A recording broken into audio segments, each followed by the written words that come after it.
आप सभी का हमारे चैनल में स्वागत है 1 2 3 पढ़ो फ्री में। मेरा नाम शैलेंद्र है और आज मैं आप लोगों को यूक्लिड डिवीजन एल्गोरिथम लेमा का प्रयोग करके किन्हीं 3 पॉजिटिव इंटीजर्स का हाईएस्ट कॉमन फैक्टर निकालना बताऊंगा।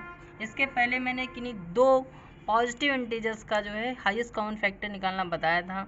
जब आपके पास 2 से ज़्यादा पॉजिटिव इंटीजर्स हों तो कैसे हम क्या करते हैं, हाईएस्ट कॉमन फैक्टर निकालते हैं यूक्लिड डिवीजन एल्गोरिथम का प्रयोग करके। तो हम इसको बताने जा रहे हैं। इसको आप देखिए ध्यान से क्या करेंगे। तो जैसे कि हमारे पास कोई 2 इंटीजर होते थे, पहली बात तो ये मैं बताता हूँ कि यूक्लिड प्रमेय आप लिख लीजिए, यानी कि यूक्लिड थ्योरम क्या कहती है, a बराबर b into Q plus R. यानी कि मैंने इसको याद करने का एक तरीका बताया था, अभिषेक बच्चन की रानी ऐश्वर्या राय। जहाँ पर डिवाइडेड a को बोलते थे हम क्या, अभिषेक, और b को बोलते थे बच्चन, और Q को बोलते थे की, और R को बोलते थे रानी ऐश्वर्या राय। तो इस प्रकार हमने क्या किया है कि इसको हमने बताया है। तो ये वाली मैंने जो है ट्रिक बनाई थी। इसका ट्रिक आपको पसंद आती है तो इसे लाइक करें और हमारे वीडियो को शेयर करना ना भूलें। तो मैं बताता हूँ डायरेक्ट अब कैसे HCF निकालेंगे। तो पहले आप तीनों इंटीजर्स को लिख लीजिए। पहला इंटीजर्स लिखा हुआ है 441, 567 एंड थर्ड इंटीजर इज 693। तो सबसे पहले आपको ये करना है कि इसमें जो सबसे बड़ा वाला इंटीजर होगा उसको क्या करेंगे, यूक्लिड थ्योरम के अकॉर्डिंग हम पहले डिवाइडेंड बना लेंगे। यानी कि पहला सबसे बड़ा इंटीजर क्या है, a बराबर 693, और उसके बाद जो है दूसरा वाला जो b वाला डिवाइजर उसको बनाएंगे जो इस वाले इंटीजर से छोटा होगा। यानी सबसे बड़े वाले इंटीजर के बाद जो छोटा वाला इंटीजर होगा उसको हम क्या करेंगे, डिवाइजर बनाएंगे, यानी कि 567।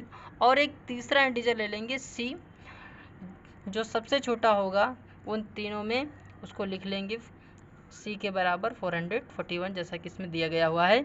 अब हम क्या करने जा रहे हैं, अब इसको हम क्या करेंगे, सबसे पहले हम 2 इंटीजरों का क्या करेंगे, यूक्लिड थ्योरम का प्रयोग करके यूक्लिड डिवीजन लेमा लगाएंगे और हम HCF निकाल लेंगे। और उसके बाद जो HCF आता है उसको एक थर्ड इंटीजर मान करके, और ये वाला इसको एक चौथा इंटीजर मान करके ये तीसरा वाले इंटीजर के साथ भी इन दोनों का अलग अलग HCF निकाला जाता है। तो फिर तीनों का जो HCF आता है वही कॉमन हो जाता है, हाईएस्ट कॉमन फैक्टर। अभी मैं करके बताता हूँ। तो सबसे पहले मैंने क्या किया, इन 2 इंटीजरों को ले लिया। इन दोनों इंटीजरों में मैंने देखा क्या, सबसे पहले यहाँ पे यूक्लिड थ्योरम लगाइए। इसके अकॉर्डिंग क्या, सबसे बड़ा इंटीजर 693 और 567। अब इसको क्या करेंगे, इसमें भाग करेंगे ना जब, तो कुछ ऐसा आएगा और ये वैल्यू बचेगी कितनी, 126। इसको जब माइनस करेंगे तो अब इसको जब हम यूक्लिड थ्योरम लगाएंगे तो ये बचा कितना, यहाँ पर लिखेंगे 693 बराबर 567 इंटू 1 प्लस का 126। और फिर जब ये देखिए यहाँ पे रिमाइंडर बचता है तो एक डिवाइजर का काम करता है, और जो पहले डिवाइजर था वो एक डिवाइडेंड का काम करेगा। यानी कि इसको हम ऐसे लिख सकते हैं, और जब 4 टाइम्स ले जाएंगे तो जो है ये वैल्यू हो जाएगी। तो अब इसको क्या करेंगे, यहाँ पर जो आएगा 504 उसको सब्ट्रैक्ट कर देंगे तो यहाँ पे वैल्यू बचेगी कितनी, 63। और फिर एक ये नया जो डिवाइडर बचा है वो डिवाइजर काम करेगा और इसको हम लिख लेंगे डिवाइडेंड, यानी कि 126। अब इसको क्या करिए, भाग करेंगे जो, तो ये कम्प्लीटली कट जाएगा 2 टाइम्स पर, यानी कि 126 आएगा और यहाँ पे रिमाइंडर 0 हो जाएगा। जहाँ पे रिमाइंडर 0 हो जाएगा उस लास्ट स्टेप पर जो डिवाइजर होता है वही क्या होता है, उन दोनों नंबरों का हाईएस्ट कॉमन फैक्टर होता है। ये मैंने पहले बताया था। तो यहाँ पे यूक्लिड डिवीजन लेमा लगाएंगे, एल्गोरिथम लिखिए जरा क्या होगा। यहाँ पर अब एक नया डिवाइडेंड बचेगा, डिवाइडेंड बना तो ये क्या होगा, रिमाइंडर, ये डिवाइजर बनेगा। और फिर जो है इसको मैंने डिवाइड किया था 4 टाइम, क्वेश्चन 4 आया था, इसमें रिमाइंडर कितना बचा था, 63। तो फिर क्या होगा, ये बन जाएगा एक नया डिवाइडेंड और ये बनेगा एक नया डिवाइज़र। और इसको जब हम 2 टाइम्स क्रॉस ले जाएंगे मतलब, तो जो है कंप्लीट डिवाइड हो जाएगा।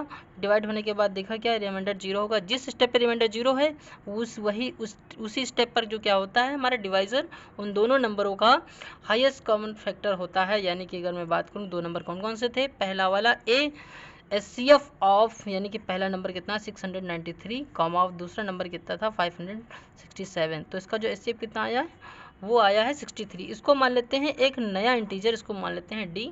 और जो बच गया था इंटीजर यानी कि सी वाला, अब इन दोनों का हम क्या करते हैं, इंटीजर निकालते हैं, सॉरी इन दोनों इंटीजरों का क्या करते हैं, हाईएस्ट कॉमन फैक्टर निकालते हैं।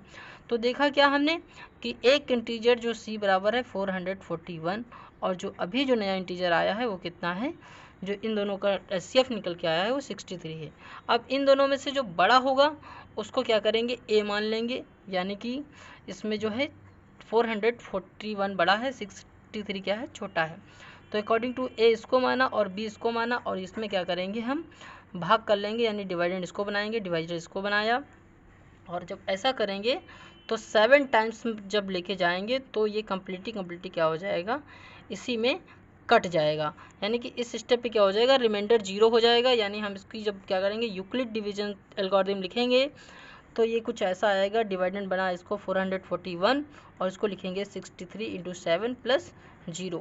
तो आप देखिए ज़रा इन दोनों नंबरों का जो एचसीएफ आया वो कितना है, यहाँ पर भी 63 है, और जो ये दो नंबर थे 693 और 567, इनका भी क्या था, हमारा एचसीएफ 63 था।